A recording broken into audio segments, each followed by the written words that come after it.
Beyond carrying Mugabe's briefcase, Mnangagwa's liberation war credentials under scrutiny. Sanapenda mashoko kubuda panguva ino vanhu vachava vachikweshena pamusoro pema-war credentials emutungamiriri wenyika Masvandandzo Mnangagwa, vamwe vachibvunza kuti was he really a liberation war fighter?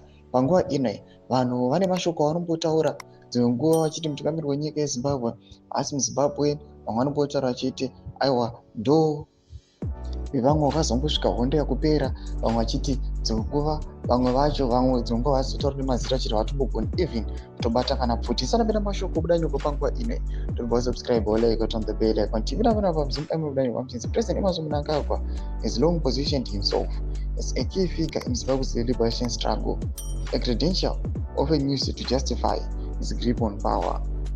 But mounting criticism and closer examination of his wartime record are raising serious questions.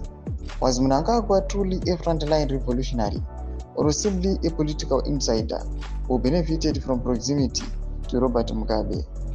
Often reduced to the derisive phrase Mugabe briefcase career, Mnangagwa's liberation legacy is now under the microscope as historians, war veterans, and political observers revisit the real extent to his contributions to Zimbabwe's independence war.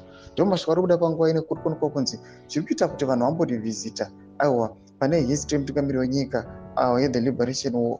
Panguva ine vanhu havazonyatso kubhilivha kana kunyatso kuzvigamuchira kuti mutungamiriri wenyika was really a war fighter.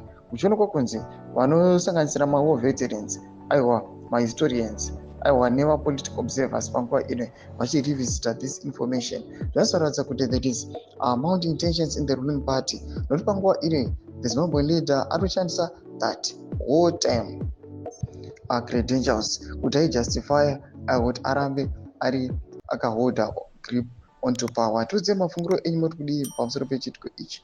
Mabvina comment section medu mafungiro enyu, subscribe or like, chito the bell icon.